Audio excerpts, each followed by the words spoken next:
এই হচ্ছে আমাদের রুম। এটার ভাড়া হচ্ছে বাংলাদেশের টাকায়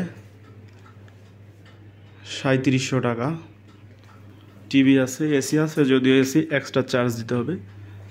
এছাড়া এই হচ্ছে, এবং বাথরুমের স্পেসটা ওয়াশরুমের বেশ বড়ই আছে, গিজার আছে, গরম পানি, এবং বসার জন্য 2টা চেয়ার আছে, 2টা বেড।